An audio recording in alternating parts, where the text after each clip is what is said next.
This was the moment that a 32,000-ton container ship slammed into a steel bridge in Baltimore, toppling the structure in a matter of seconds. Be advised, the entire bridge, the entire Key Bridge has fallen into the harbor.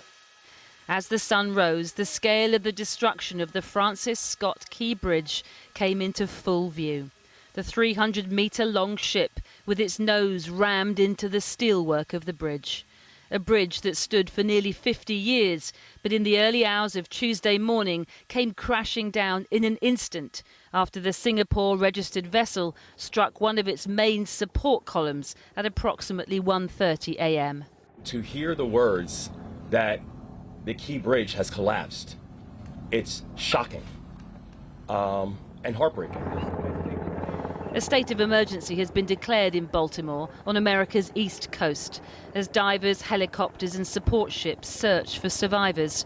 Authorities said at least 8 construction workers were on the bridge mending potholes at the time.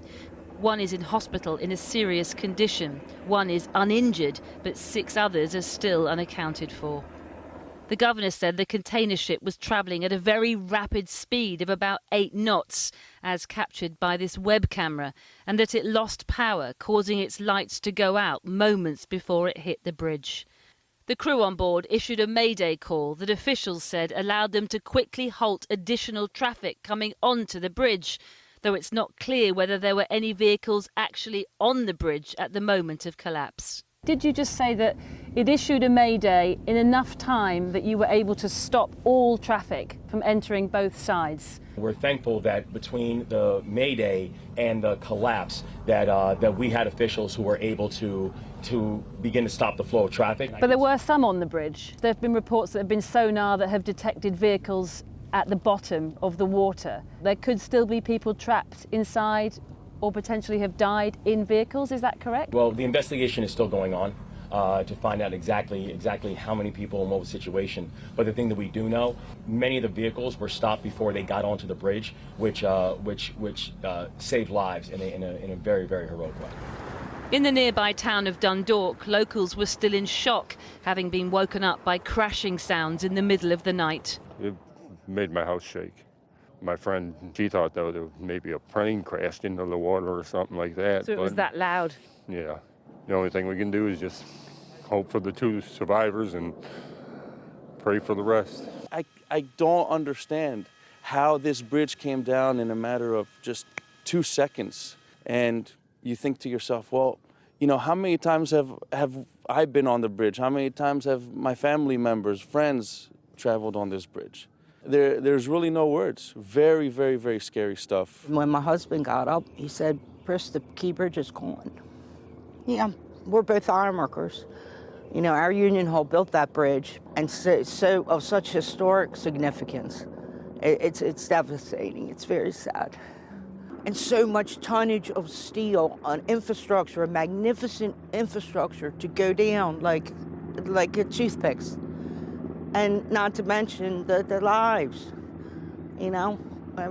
Everybody's praying for those poor people. It's not clear when or how they will begin to untangle the wreckage of this morning's devastating accident. In the meantime, the active search and rescue mission continues, but the hope for survivors in these chilly waters dims with every passing hour. Well, what's really struck me is just how emotional people are here, particularly down on the water's edge. One man told me that the bridge was like an old friend, he said, someone that he looked forward to seeing every morning as he drank his cup of coffee. Nobody here can believe how the bridge crumpled as it did in just a matter of seconds. Of course, beyond the emotion, there is the trade angle. Baltimore is one of America's biggest ports, ferrying billions of dollars worth of goods every day. But as long as that container ship there, you can see behind me, remains stuck in the river, nothing can get in or out. In the last hour or so, Joe Biden has described this as a terrible accident. He said that all federal dollars will be made available to replace the bridge, but nobody, I can tell you, wants to say, hazard a guess how long that will take. One thing, though, is for sure, had this incident happened during rush hour rather than the early hours of this morning, we would be looking at an altogether different story. Siobhan Kennedy, thank you very much.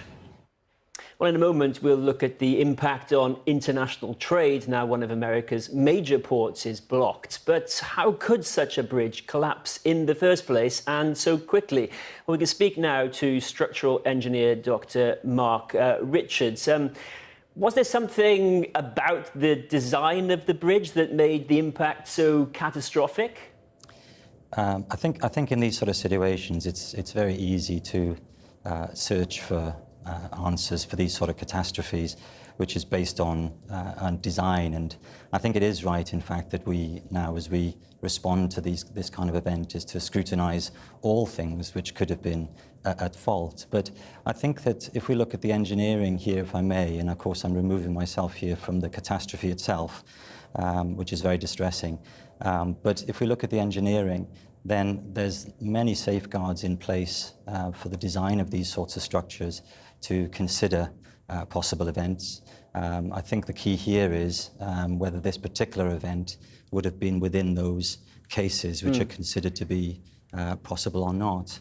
What was striking, wasn't it, Mark, was the way that the whole of the bridge, that central structure, seemed to come down and so quickly. And is that because it was all effectively one piece? Yeah, this sort of bridge is designed as a lattice truss structure. It also relies on the fact that it's a continuous structure which spans over a number of supports, and in fact in this case there's 4 supports. One of those supports was catastrophically removed, and the ability of the bridge then to continue to perform is very much compromised. I think we have to look at the event which caused it, and I think that maybe the lessons is to understand what we can do with these sorts of navigation channels to make sure that these sort of events don't take place, rather than to try and design buildings or bridges to withstand any event. That's right, because it was in this major shipping lane, right? And I understand that a lot of bridges in shipping lanes are given extra protections to stop ships coming into contact with them at all in the first place. Are you surprised that there was an impact? Well, as you say, these sorts of structures with this level of contribution to the overall infrastructure are usually protected in the watercourse as well. I've only seen video, just as the rest of us have, but it's normal that obstacles are put in the way of bridges, such that they act as a first hit, so to speak, so that they don't actually reach the bridges themselves. So, and of course, it's easy to speculate that maybe those things weren't in place. I don't know, but I think it's also the management of the navigation channel as well, which I'm sure will be under scrutiny as well here. Mark Richards, thank you so much for that from an engineering perspective. So what impact will this have on trade? Marco Forgione is Director General of the Institute of Export and International Trade. It's a busy port, isn't it, Baltimore, Marco? What impact will it have? Well, it's the 9th busiest port in the US. It is the #1 port for automotive and vehicles. You know, over 750,000 cars and vehicles are handled through the port each year. And at a time when we've got constraints in the Panama Canal and the ongoing crisis in the Red Sea, this is going to have a significant and dramatic impact on trade in the US, but also on US exports. And particularly relevant for the UK and the EU is the fact that over 500,000 tons of LNG, liquefied natural gas, is exported from Baltimore each month. And, you know, the US is the UK's largest supplier of LNG. So there will be ripple effects then that we will feel here in the UK potentially because of this one port in the US being shut down temporarily. Yes, and the implications of this will ripple out. You know, there are ships that were due to be berthing in Baltimore, which now won't be able to. We've got ships that are still stuck in Baltimore. And then you've got the onshore infrastructure and supply chain that will now have to shift to try and cope with that disruption. So the impact of this is going to go for many weeks or months, depending on how quickly we can get Baltimore back and operational. But it has to be borne in mind that this is a serious situation, and we are still looking at a search and rescue, and our thoughts are with those who've been directly impacted. Absolutely. But I mean, you say it's one of the main US port for importing cars, and we're all familiar with supply chain issues these days. I mean, will there come a cost in certain products and materials? There will be, because there'll be disruption, and you'll have the supply chain will have to adjust, both for components that were coming out of the US and cars coming out of the US, but also those major UK and European brands that were due to be sending their cars into the US. And, you know, it's Fiat, Nissan, Jaguar Land Rover, Audi, Volkswagen, all have been impacted because they would normally be exporting into Baltimore. Marco Foggioni, thank you very much for speaking with us. Kathy, back now to you in London.